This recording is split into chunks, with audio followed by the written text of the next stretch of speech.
Les passifs soumis. Alors, si une personne vanille ne parle pas de ses envies et qu'une personne non soumise se réserve le droit de créer ses scénarios et surtout de se retirer des scénarios qu'il a lui-même établis, une personne soumise est une personne qui a conscience de ses fantasmes, de ses envies et qui souhaite voir son partenaire prendre du plaisir à les concrétiser. Une personne dite soumise souhaite que son partenaire soit hyper intime et hyper chaleureux avec lui parce qu'il a besoin de cette intimité et de cette chaleur, de ce réconfort pour pouvoir être intime et dévoiler toute son intimité, ses envies et ses fantasmes à son partenaire. Le soumis cherche à séduire et à plaire à son partenaire. À ses yeux, pour obtenir la reconnaissance, il devrait laisser son partenaire explorer et maîtriser ses propres envies et ses propres fantasmes. Et une fois qu'il est en confiance, son objectif est à la fois de participer aux scénarios et jeux qui sont générés par son partenaire, visant à lui apporter du plaisir, ainsi que de plaire à son partenaire en proposant du respect et à répondre à ses attentes. Et cela autant dans la vie de tous les jours que pendant les scénarios qui ont été établis, en étant très clair sur ses limites et ses envies. Le passif soumis, a besoin d'établir très clairement sa zone de confort, ses limites qu'il ne veut pas voir dépassées, et de pouvoir ajouter ses envies et en parler, pas forcément de manière explicite, mais de pouvoir les suggérer au gré de discussions dites de tous les jours, et de savoir que son partenaire en tient compte. Et le passif soumis aime sincèrement que la petite idée qu'il a glissée au gré d'une discussion soit exploitée. Il n'a pas forcément envie de savoir qu'est-ce qui va se passer, et il a juste besoin d'avoir la certitude que son partenaire va rester dans les limites de tout ce qui a été discuté, en sachant que les discussions ne font pas forcément l'objet de discussions franches et sincères, dans le sens où, lorsqu'on est kinky, on se dit honnêtement, voilà, il y a ça, il y a ça, il y a ça, il y a ça que j'aime bien. Il y a ça que je ne connais pas, il y a ça que j'aimerais découvrir. Une personne dite soumise va suggérer d'essayer ceci ou cela, et aura du mal à dire pourquoi elle veut les essayer, ou pourquoi ça l'attire, pourquoi ça l'excite, et va attendre de voir ce que son partenaire va en faire, et comment est-ce qu'il va construire un scénario autour de cette petite idée-là, pour savoir si ça va faire partie de ses limites, ou au contraire de sa zone de plaisir. Évidemment, le partenaire d'une personne soumise attend du soumis qu'il lui fasse confiance et qu'il soit dévoué aux attentes de son partenaire. Parce que comme expliqué avec le rôle de dominant, et comme expliqué ici, la relation avec le soumis doit être basée sur la chaleur humaine, le réconfort et la relation de confiance. Et la relation de confiance s'atteint par justement ces moments de tendresse, d'attention, de dialogue, et cette intimité chaleureuse.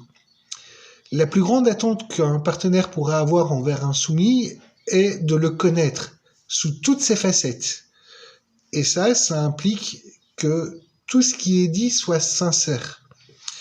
En effet, le plus important pour qu'un soumis s'épanouisse, c'est que son partenaire prenne plaisir à le découvrir et à creuser les sujets, sans être insistant, et en étant à l'écoute des messages, des sous-entendus et du double sens qu'il pourrait y avoir dans les dialogues. Donc, pour qu'un soumis s'épanouisse, il faut vraiment avoir un partenaire qui soit à l'écoute, avenant et qui puisse décoder l'autre. Surtout, une personne soumise et une personne qui est avec une personne soumise et qui veut la voir s'épanouir s'attendra à avoir un réel dialogue après chaque jeu, on va le dire comme ça, pour connaître la position de la personne soumise envers ce qui s'est passé. Le soumis attend de son partenaire qu'il respecte scrupuleusement les limites qui ont été établies. Il attend qu'on s'en approche, mais qu'on ne les dépasse pas.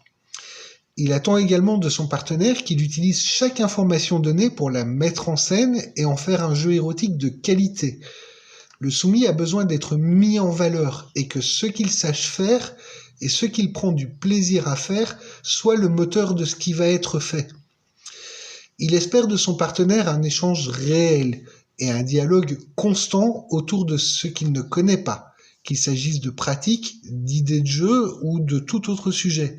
Le soumis aime apprendre, mais apprendre par le dialogue avant de tester et de décider si oui ou non ça va faire partie des pratiques qui vont pouvoir être exploitées ou non.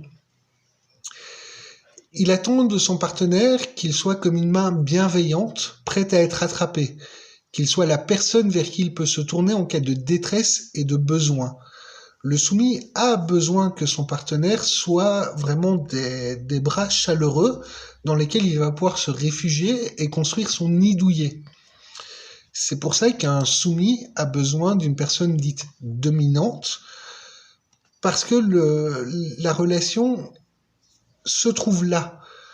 Un soumis avec un top va très vite s'ennuyer parce que le top a besoin d'avoir un scénario établi et le soumis ne veut pas établir de scénario, il veut jeter des idées que l'autre va construire.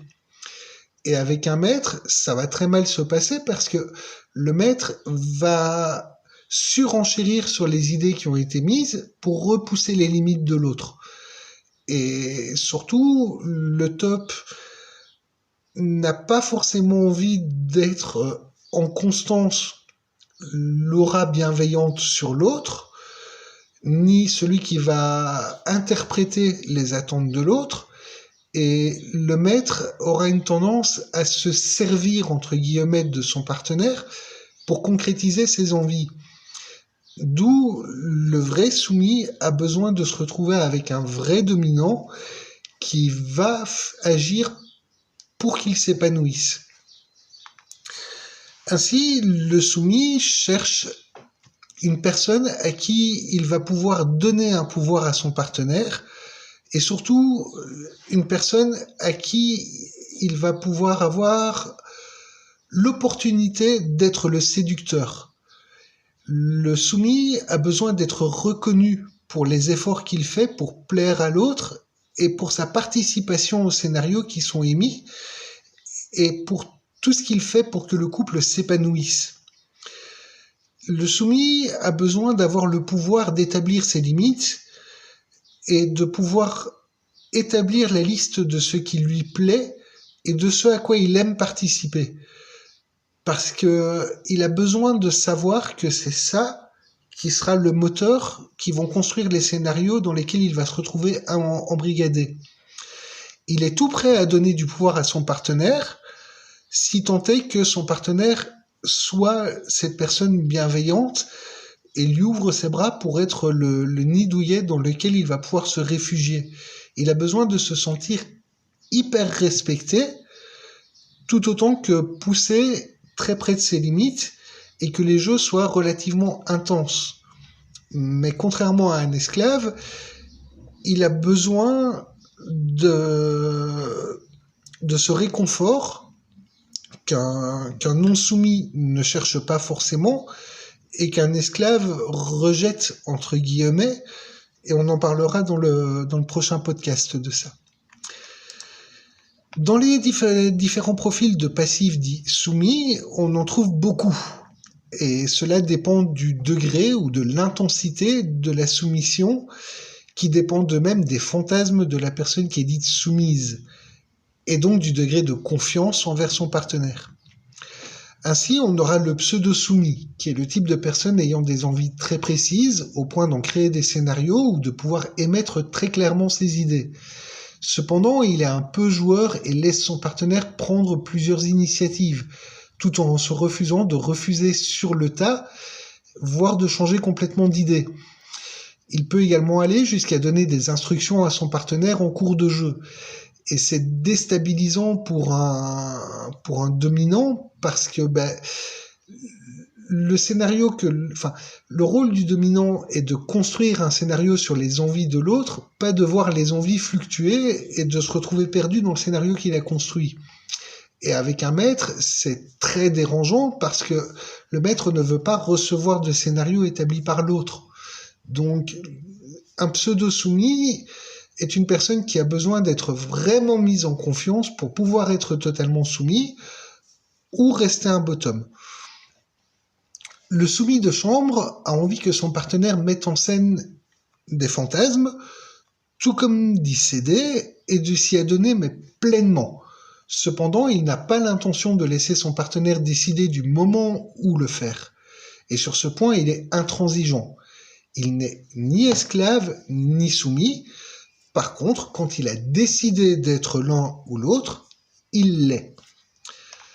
Le réel soumis est celui qui a besoin de l'attention et de la confiance de son partenaire, autant pour se confier que pour prendre du plaisir.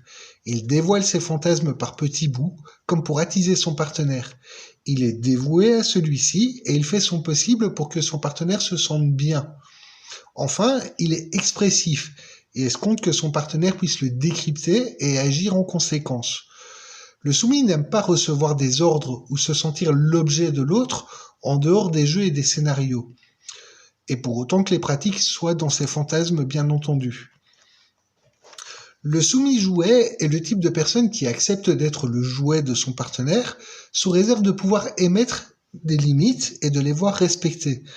Il accepte énormément des idées de son partenaire et le laisse prendre les devants. Comme le soumis, il a besoin de l'attention et de la confiance de son partenaire, autant pour se confier que pour prendre du plaisir. Il dévoile ses fantasmes par petits bouts pour attiser son partenaire. Enfin, le pseudo-esclave est le soumis qui accepte d'être l'esclave de son partenaire, mais uniquement sous la forme de séances de jeu vraiment planifiées et agréées. En d'autres temps, il préfère explorer ses propres fantasmes. Il a évidemment besoin de l'attention et de la confiance de son partenaire pour continuer à se confier et prendre du plaisir et agir en tant qu'esclave tant qu'il est respecté en dehors des moments de jeu.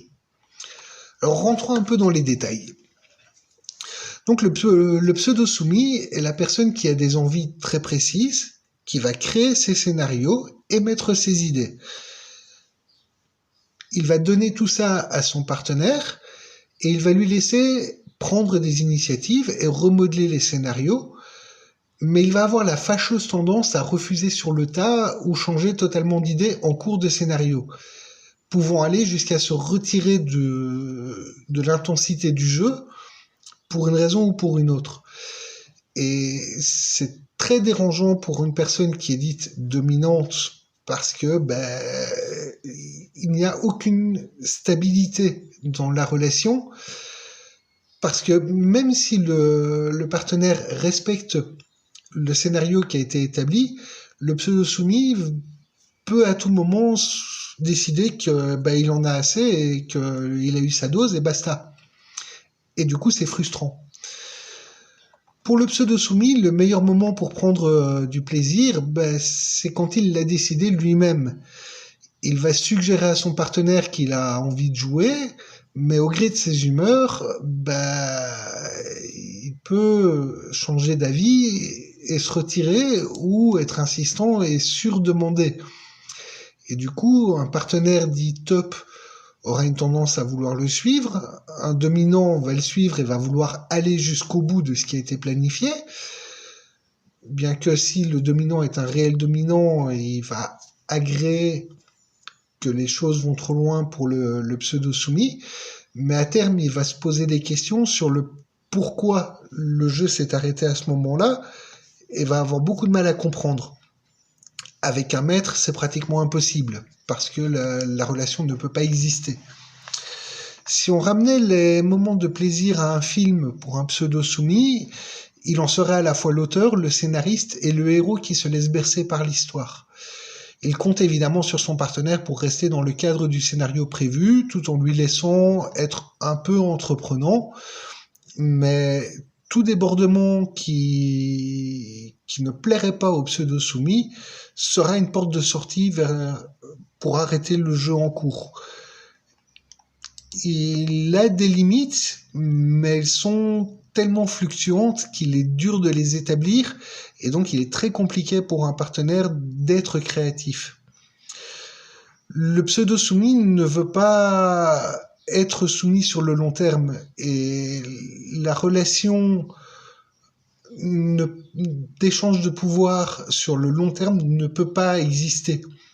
Parce que le pseudo-soumis joue différents rôles au gré de ses scénarios, et surtout, quand il n'a pas envie de jouer, il va clairement l'indiquer, contrairement à une personne dite soumise ou esclave.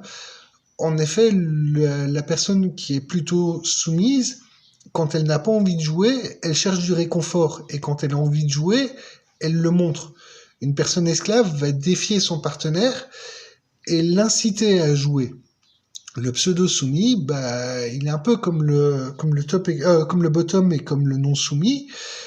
Quand il a pas envie, il fait sa vie et il fait sa petite popote dans son coin et il ne se tracasse pas forcément de son partenaire.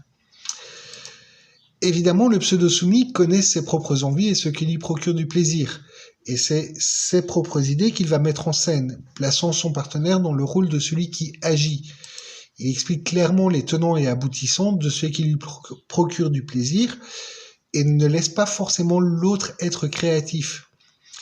Évidemment, il ne veut pas forcément connaître les idées de son partenaire, les considérant à la fois comme un peu de piment et une porte de sortie providentielle au cas où la situation deviendrait dérangeante pour lui.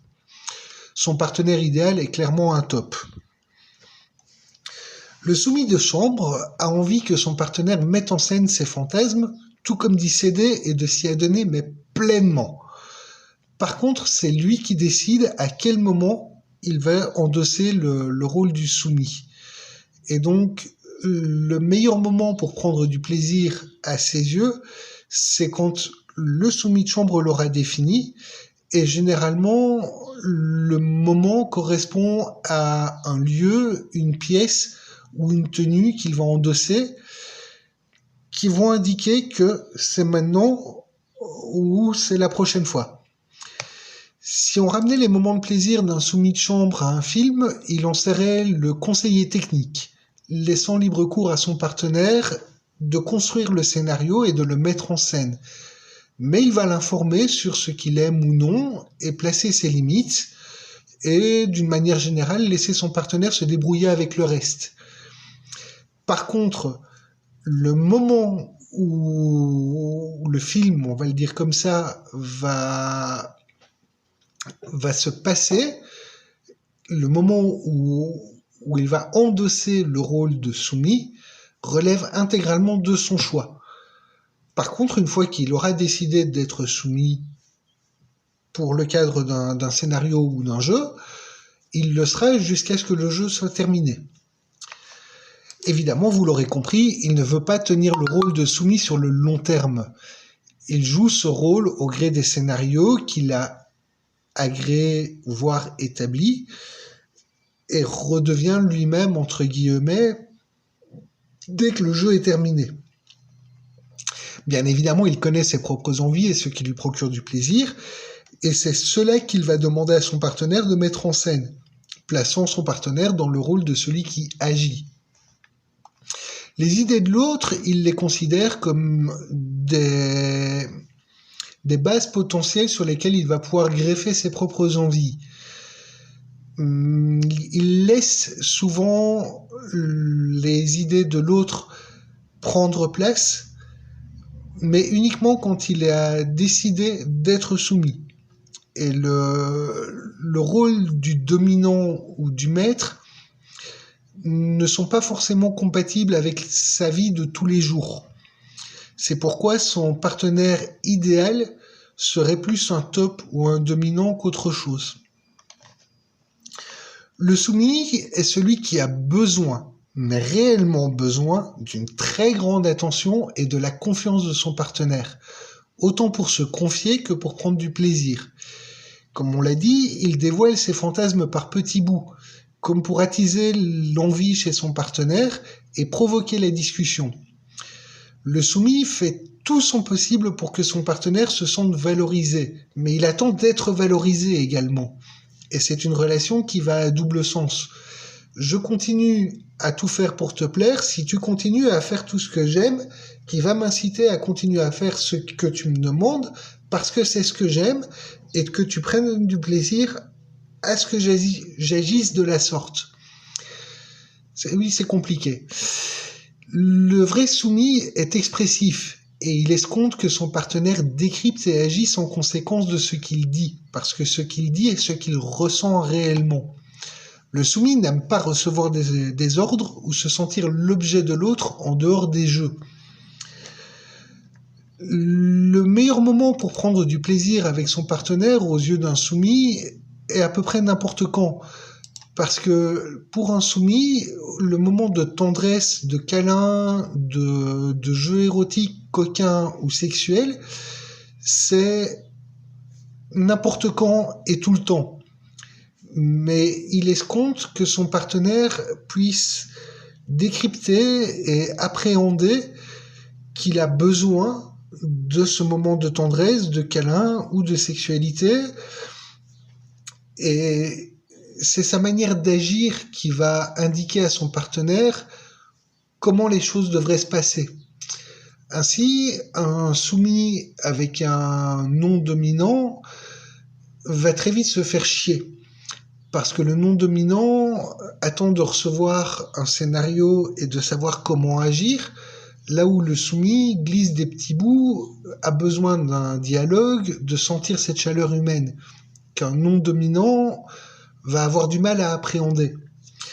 Un soumis et un maître, ça ne peut pas marcher non plus, parce que le soumis indique implicitement à son partenaire ce qui devrait se passer pour qu'il prenne du plaisir, là où le maître va imposer son propre plaisir et, entre guillemets, utiliser son partenaire pour concrétiser ce plaisir.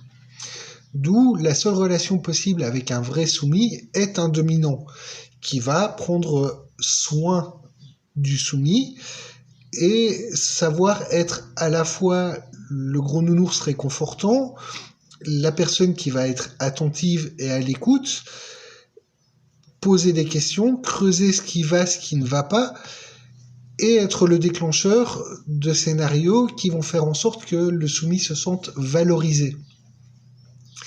Si on ramenait les moments de plaisir à un film pour un soumis, il serait le fournisseur de thèmes et d'idées, laissant à son partenaire le droit d'être le scénariste et d'être l'actif de la scène. Le rôle du soumis dans la durée, il est en H24, parce que comme on l'a dit, le soumis admet avoir des besoins affectifs, de tendresse, mais tournés sous la forme, pas forcément de jeux, comme on dirait des jeux d'enfants ou des jeux d'adultes. Ce serait plus de considérer que le moment de tendresse est un scénario où j'ai besoin de tendresse et je viens chercher de la tendresse. Et ça doit être, si pas scénarisé, être spontané et pouvoir s'étendre sur la durée. S'il s'y sent bien, il y reste et ça perdure. Tandis qu'une personne non soumise, par exemple, si elle a besoin d'un câlin, elle a besoin d'un câlin, ça dure 5 minutes et puis elle va reprendre sa vie. Une personne soumise n'aime pas se retrouver seule dans son coin et à défaut de participer à un jeu coquin ou érotique, a besoin de se sentir proche de l'autre. Et donc, le moment de tendresse et de jeu est prétexte à pouvoir s'exprimer. Et donc, la personne soumise a besoin de se sentir très très proche de son partenaire. De plus, la personne soumise assume et assure à son partenaire qu'il est dans des bonnes dispositions pour assouvir ses envies et ses scénarios. Et donc, le soumis est avenant envers son partenaire. Et il va tout faire pour que son partenaire soit heureux de l'avoir dans sa vie et de l'avoir dans son couple. Parce que pour la personne soumise, au plus elle va faire plaisir et agir comme son partenaire aime, au plus celui-ci va concrétiser des scénarios dans lesquels le soumis va s'épanouir. Et c'est une dynamique de plaisir mutuel. Par contre, le soumis n'aime pas recevoir des ordres, se sentir rejeté et se sentir délaissé. Le soumis parle de ses idées, pas forcément sur demande, mais au gré des échanges.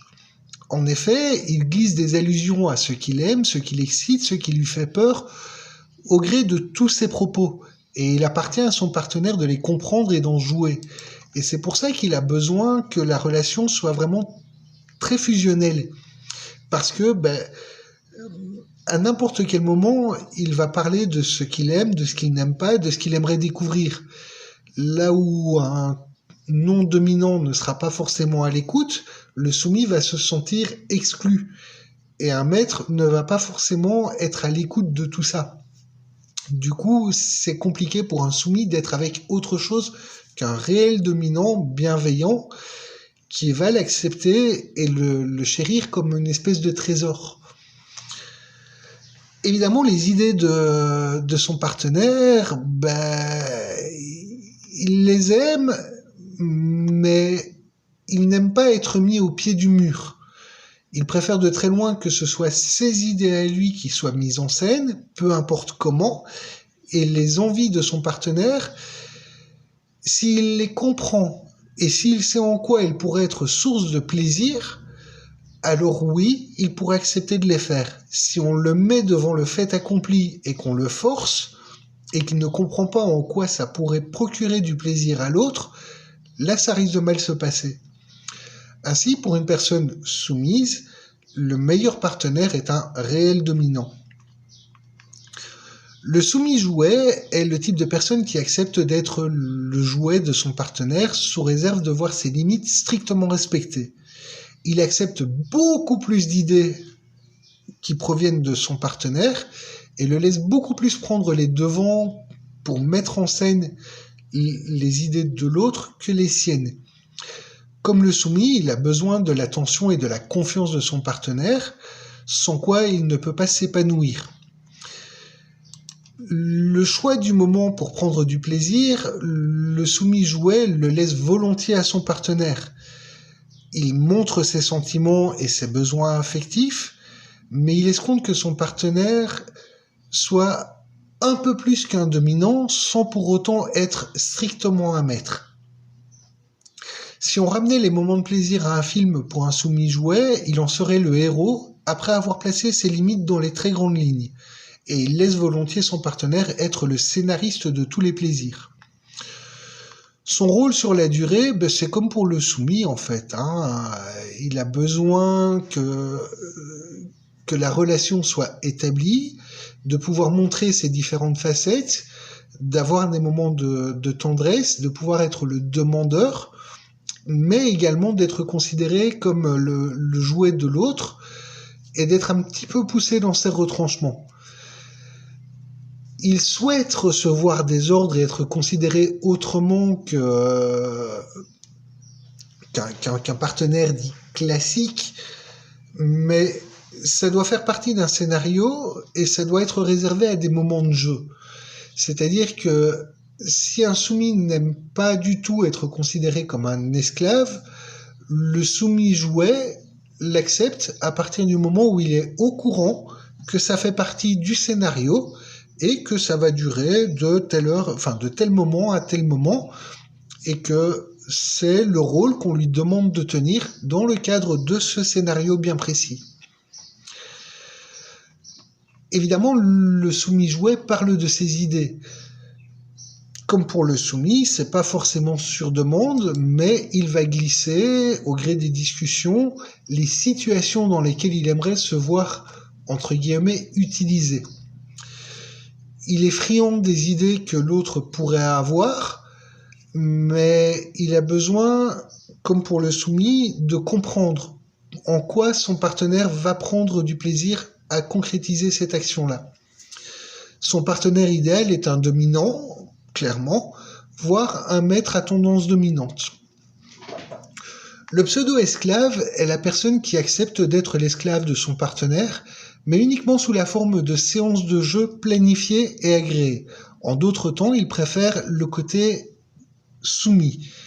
Et donc, il a besoin de ce côté de réconfort, mais dans le cadre des jeux érotiques, il préfère que ce soit un cran plus intense que pour tous les autres types de soumis. Et donc, si un soumis n'aime pas recevoir des ordres et n'aime pas être considéré comme l'objet à proprement parler des fantasmes de l'autre et de se sentir dévalorisé, le pseudo-esclave aime que certains des scénarios, voire la plupart des scénarios, le mettent en scène de manière plus dégradante qu'une personne soumise, mais il a besoin que tout le reste de la relation s'établisse comme pour une personne soumise. Et donc il a besoin de se retrouver chéri, valorisé, mis en confiance pour pouvoir être l'esclave de l'autre à des moments précis et dans un scénario précis. Si on ramenait les meilleurs moments pour prendre du plaisir avec son partenaire, ce serait clairement quand l'autre en a envie, mais pour endosser le rôle de l'esclave, il doit savoir à l'avance qu'il doit tenir ce rôle. Ça peut pas lui tomber dessus, là, comme ça, sans rien dire, boum, là, il doit être planifié que, on va dire mercredi prochain, t'es mon esclave. Voilà. Là, dans ce cadre-là, il peut s'y préparer et il peut endosser ce rôle-là. Le prendre là comme ça et lui dire viens ici esclave, ça ne va pas le faire. Parce qu'on le sort d'une zone de confort pour l'amener dans une zone de jeu à laquelle il n'a pas pu se préparer. Si on ramenait les moments de plaisir d'un pseudo-esclave à un film, il en serait le héros après avoir placé ses limites, laissant à son partenaire le soin d'être le scénariste et fournisseur d'idées de ses plaisirs. Il laisse bien volontiers à son partenaire le choix de ce qui va se passer et de comment ça va se passer, mais il a besoin de savoir dans les grandes lignes ce qui va se passer et quand ça va se passer.